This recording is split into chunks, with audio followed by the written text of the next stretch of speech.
ઉદ્ધવજી કૃષ્ણ પરમાત્માને કહેવા માટે નીકળ્યા છે કે પ્રભુ આપણે કૌરવોની સામે છેલ્લી વાર શાંતિનો પ્રસ્તાવ લઈને જાય. જો કદાચ પાંડવો સામેનું યુદ્ધ જો અટકી જાય તો હજારો લાખો કરોડો લોકોના લોહીનો રેડાય.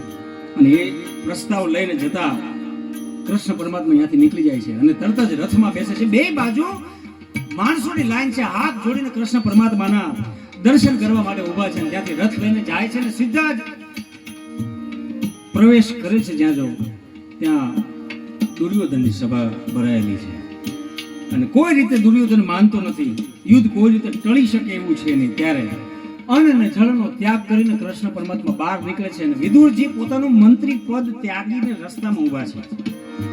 અને વિદુરજીને ત્યારે કૃષ્ણ પરમાત્મા કાકા કહીને સંબોધતા. અને વિદુરનું હજી તો દર્શન કર્યું છે કૃષ્ણ પરમાત્માએ. ત્યારે કીધું કાકા તમે કેમ અહીંયા ઊભા છો? તો કે પ્રભુ તમારા મોઢા જોઈને મને એવું લાગે કે તમે જમ્યા નથી આજે. અને ભક્ત તો એને જ કહેવાય કે ભગવાનની મોઢાની રેખા જોઈને સમજી જાય કે આને આની જરૂર છે. ભગવાન પાસે મારવા ન જાય, આને ભગત કહેવાય. ખરેખર સાચા અર્થમાં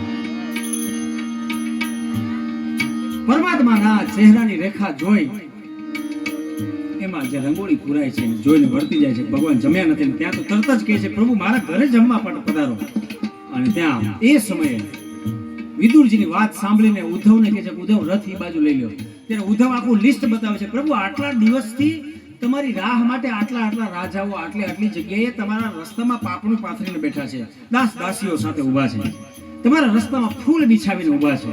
પ્રભુ ત્યાં પહેલું જવું પડશે આપણે. તો કે નહીં, પેલા વિદુરને ત્યાં જઈએ. વિદુરને કહે છે કે તમે તૈયારી કરો, હમણાં જ હું પહોંચું છું. અને વિદુરજી ઘરે જાય છે અને જે પહોંચે ન પહોંચી જાય તો કૃષ્ણ પરમાત્માનો રથ આવી જાય છે. કૃષ્ણ પરમાત્મા આવે છે ને ત્યાં તો ઉદ્ધવજી તૂટેલી ખાટલી આ બાજુ લાવે છે, એના પર ફાટેલી ગોદડી નાખે છે અને કૃષ્ણ પરમાત્મા બેસે છે. ત્યાં તો વિદુરની રાડ ફાટી કે દેવી સાંભળ્યો. એના પત્નીને રાડ નાખીને બોલાવે છે, તમે સાંભળ્યો આપણા ઘરે કૃષ્ણ પરમાત્મા આવ્યા છે. ને એ વાત એના કાને ગઈ અને તરત જ નાવણ કુંડમાં નાતા દોડીને આવ્યા છે. ઈ બાઈ ભગવાનના પ્રેમને વશ થઈને કપડા પહેરવાનું ભૂલી ગઈ છે. નગ્ન અવસ્થામાં કૃષ્ણ પરમાત્માની સામે આવી અને લાકડીની પેઠે એના પગમાં દંડવત કરે છે. અને એ સમયે વિદુરજી કહે છે કે હા તમે દેવી કપડા પહેરવાનું ભૂલી ગયા છો. અને ત્યારે વિદુરના પત્ની જે જવાબ આપે છે મારે તમારે સાંભળવા જેવો છે. વિદુર કહે છે કે દેવી તમે કપડા પહેરવાનું ભૂલી ગયા છો, તમે ભાન ભૂલી ગયા છો કૃષ્ણ પરમાત્મા આવ્યા છો. તમે કેમ તમારાથી આવી ભૂલ કેમ થઈ? અને ત્યારે વિદુરના પત્નીએ એવું કીધું કે કપડા મેં પહેર્યા છે કે નથી પહેર્યા એ તો મારી ને તમારી આ ચામડાની આંખું કહે છે ને, આ આંખું ભાળે છે કે કપડા પહેર્યા છે કે નથી પહેર્યા. એ ચામડાની આંખું ઈ કહે છે, પણ પરમાત્મા તો માત્ર હૃદયનો શુદ્ધ પ્રેમ જોવે છે. કે છે પ્રીતમ પ્રેમ વિના તમને નહીં મળે નંદ કુમાર. ઈ પ્રેમને વશ થઈને દંડવત કરીને ઈ બાઈ પછી પરમાત્મા માટે ફળાદી લાવવા માટે ઝૂંપડીમાં જાય છે. અને ત્યાં કાંઈ મળતું નથી પણ બે ચાર કેળા લાવે છે. અને પ્રેમમાં ભાવ મગ્ન બનેલી વિદુરના પત્ની ત્યાં આવી અને એ કેળાની છાલ ઉતારે છે અને પછી વચ્ચેનો ગર્ભ જે ખાવાનો છે ધૂળમાં નાખી દે છે. અને ભગવાનને ભાવ વિભોર થઈને એ છાલ આપે છે અને એ છબીલો કૃષ્ણ પરમાત્મા એ પ્રેમને વશ થઈ અને છાલું ખાય છે કેળાને. એ આખું જે દ્રશ્ય છે કબીર સાહેબે ભજનમાં ટાંકવી લે છે. અને આ દ્રશ્ય ઉપરથી લખાયેલું ભજન શું છે એ મારે તમને સંભળાવવું છે. આપણા સાધુડાઓ આપણા મહાપુરુષો ભજન સંધ્યાના સમયે આ ભજન કરતા. રામજી મંદિરે હોય, કોઈ અપેક્ષા વગર, કોઈ આશા વગર, કોઈ પૈસા મૂકશે કે નહીં મૂકે, પણ સવારમાં મહાત્માજી આરતી કરવા માટે પહોંચી જાય, સંધ્યા આરતીમાં પહોંચી જાય. મેં જોયું છે ઘણા બધા ગામડામાં ઘી નથી પકડી શકતા આપણે, પણ તોય અમારો સાધુડો સવારના પોરમાં અહીંયા પહોંચી જતો હોય છે. અને નાની વાટુમાં ઈ દિવેલના પ્રકાશમાં કેટલાયના ઘરમાં અજવાળું કરતો હોય છે સાધુ અહીંયા બેઠો. એ પરમાત્મા આના ઘરનો મેં રોટલો ખાતો છે, હે પરમાત્મા આના ઘરેથી હું જુવાર લઈ આવું છું, હે પરમાત્મા આના ઘરે હું બાજરો માગવા જાઉં છું, પરમાત્મા આના ઘરેથી મારે છાશ આવે છે, પરમાત્મા આના ઘરેથી મારે દહીં આવે છે, તો એનું ભલું કરજે. આજની પૂજા હું એના માટે કરું છું. કોઈ સાધુ માગવા આવતો જ નથી, સાધુ દઈને જાય છે મારા ઘરે. કોઈ બ્રાહ્મણ માગવા આવતું જ નથી, માગવાના બાને કંઈક વસ્તુ દઈને. બાપુના મોઢે મેં સાંભળેલી વાત છે, ઘણી વખત સાધુ કોઈ પુરુષ કે સ્ત્રીના ઘરે માગવા જતો એના માટે નથી જતો, અહીંયા બાંધેલી ગાય કે ભેંસ માટે પણ જતો હોય છે. એટલા માટે આવા ભજનો જે છે અમારા મહાપુરુષો કઈ કઈ ગાય અને એવા ભજન કરીને પોતાના હાથ ગાળી નાખ્યા છે, ત્યારે અહીંયા સુધી ભજન હજી સુધી ટકી રહ્યું છે.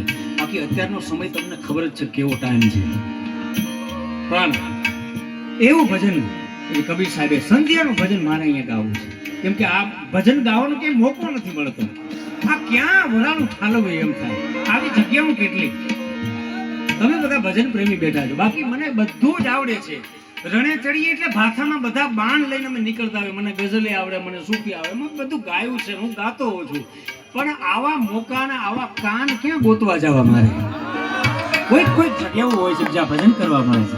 એટલા માટે બંટીનો રોટલો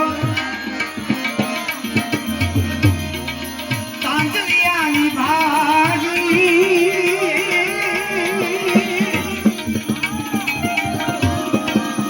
બંટીનો રોટલો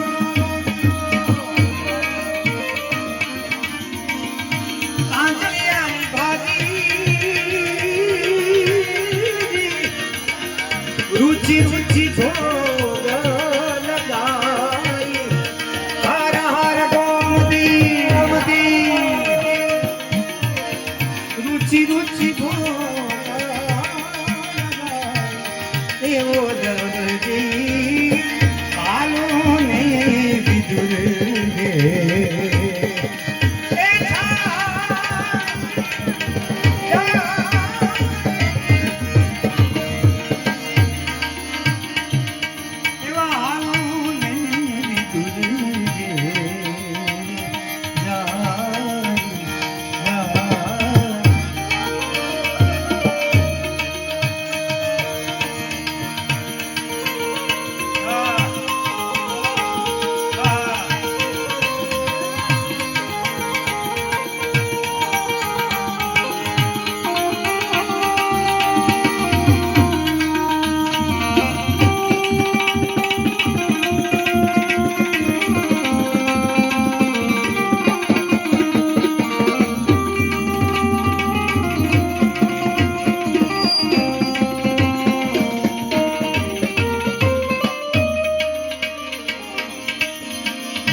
ऊंचा ऊंचा महलो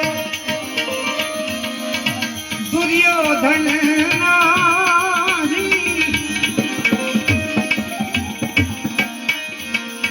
ऊंचा ऊंचा महलो महलो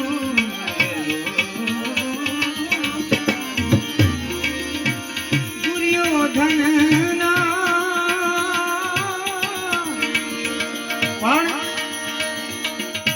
रति भर सुख न पाई हर हर गोमती रति भर सुख न पाई एवो दरजी आलो ने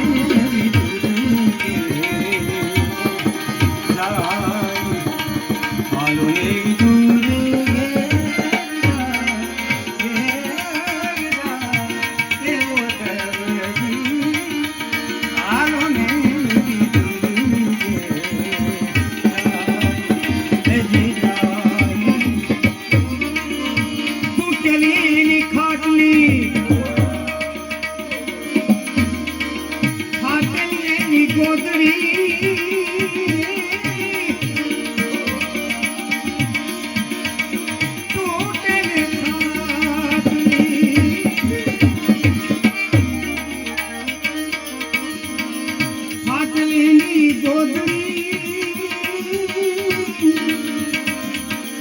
પણ પ્રેમ ના પલંગ બિછાઈ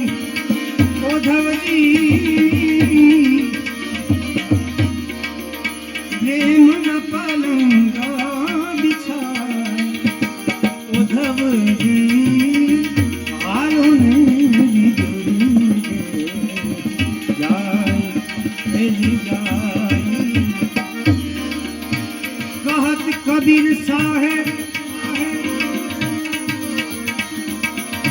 सुनो मेरे साधु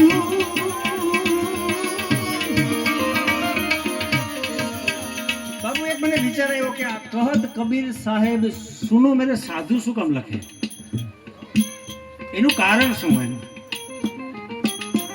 અને મને એક જણે પાછો પ્રશ્ન કર્યો કે સાધુને શું કામ કબીર સાહેબ કહેતા એમ એટલે મેં એને પહેલા તો દાંત કાઢતા કાઢતા જવાબ આપ્યો મેં કહ્યું સાધુ સિવાય કોઈ સાંભળતું કોણ ત્યારે અકબરનો સમય હતો ત્યારે તો સમય અકબરનો હતો ત્યારે કોણ સાંભળે અને બીજો જવાબ પછી તો મેં બે સર તમને જણાવું હું પહેલાના સમયમાં વિચરણ કરતા સાધુ અને ગામડે ગામડે કબીર સાહેબ પહોંચી ન શકે એક સાધુને કહે તો 25-30 ગામડે જતા હોય એક બ્રાહ્મણને કહે તો વિચરણ કરતા હોય 25-30 જગ્યાએ જતા હોય એક સાધુને કહી દઈએ તો બધા ઘણા બધા ગામડા સુધી વાત પહોંચી જતી કદાચ એ કારણ હશે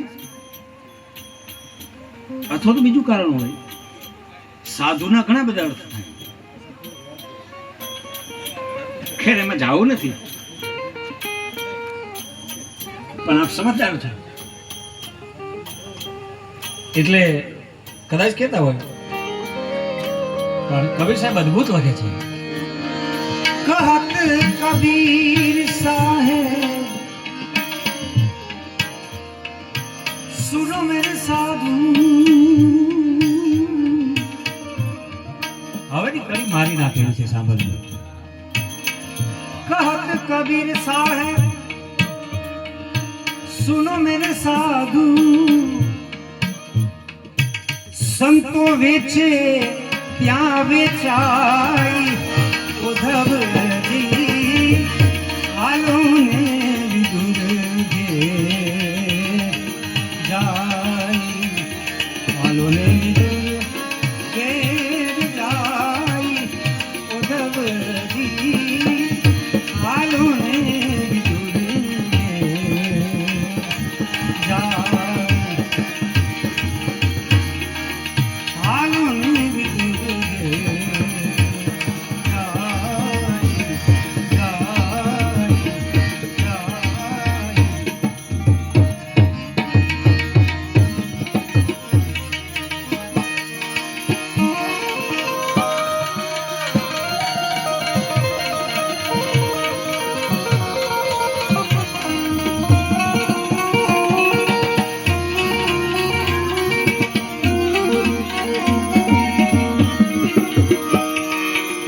शिव समान गाता विपत के निदारण अब न जिया मोरी आखियों नंगी के असवार भूले बाबा नंगी के असवार नगर में जोगी आया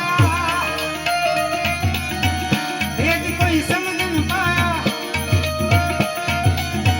सबसे बड़ा है तेरा नाम ओ तेरा नाम भोलेनाथ भोलेनाथ भोलेनाथ महादेव महादेव भोलेनाथ रमता जोगी आया भेद कोई समझ न पाया ओ सबसे बड़ा है तेरा नाम ओ तेरा नाम भोलेनाथ भोलेनाथ भोलेनाथ महादेव महादेव भोलेनाथ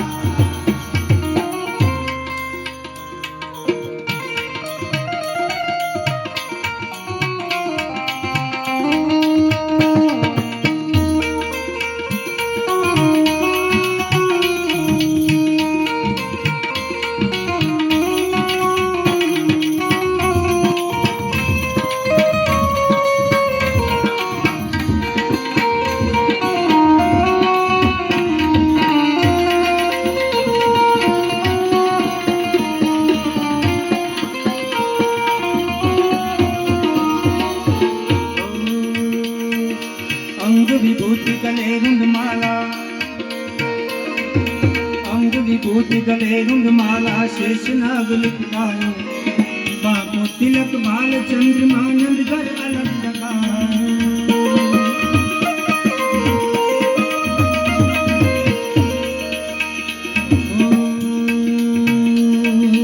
अंग विभूति गले रुंडमाला अंग विभूति गले रुंडमाला शेष नाग लिपटायो बाको तिलक बाल चंद्रमा नंद घर अलग जगायो नगर में जोगी आया वेद कोई समझ न पाया ओ सबसे बड़ा रे तेरा नाम ओ तेरा नाम भोलेनाथ भोलेनाथ भोलेनाथ महादेव महादेव भोलेनाथ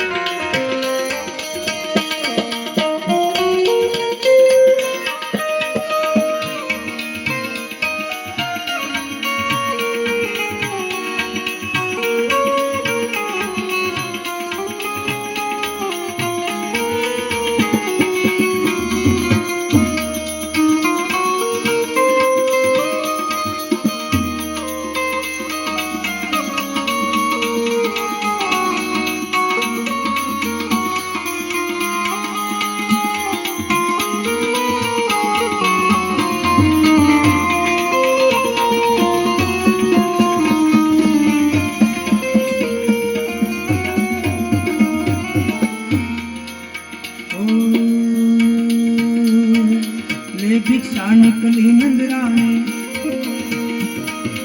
ले भिक्षा निकली नंदरानी कंचन थाल लो भिक्षा जो भी जाओ आसन पे बालक मेरो डरायो